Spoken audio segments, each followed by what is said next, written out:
Thanks for tuning in to part 3 of the CB extravaganza. Today we're going to unveil a little secret we've been working on. We've gone down our cardboard list, checked everything twice, we found out who's naughty and nice, dotted our T's, crossed our I's. Yeah, you get it. Casey, tear up this list. We no longer need it.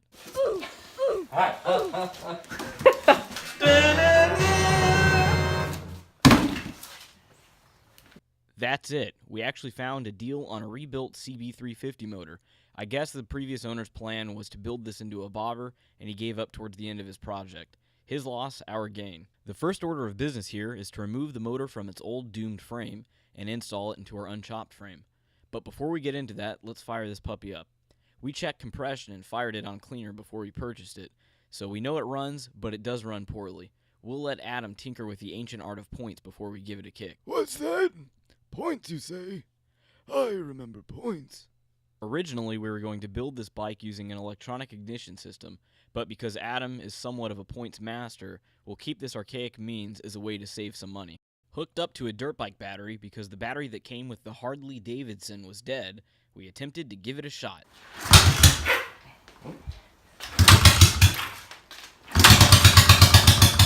That sounds like both. That's way up here. Come on, give it to him.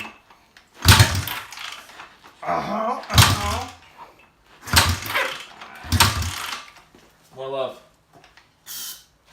Oh, too much love. No. Too much love. No such thing. What's love got to do with it? No, the right one's fine.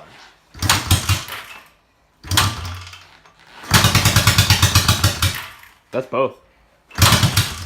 Well, there you have it. It certainly sounds better than something we've heard here recently. Other than removing the headers, a quick removal of the carbs, and you have enough space for the motor to pop right out. Well, Adam made a very interesting discovery when removing the carburetors, possibly one of the reasons why the bike ran so poorly. Have silver spray paint on the chrome because the chrome was so ugly. We got a slide that's all the way up, and we have a jet needle that's all the way down, falling straight into the main jet right there at the bottom of the venturi of the carburetor.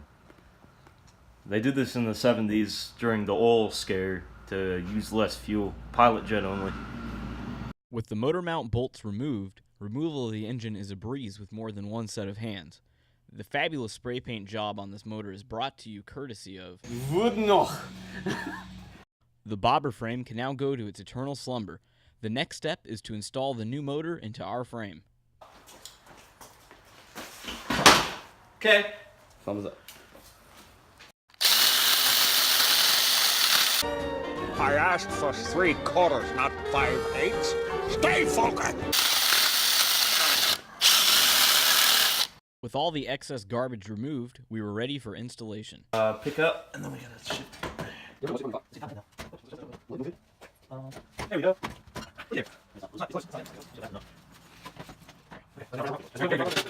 Well, hey, look at that. It's starting to take shape now.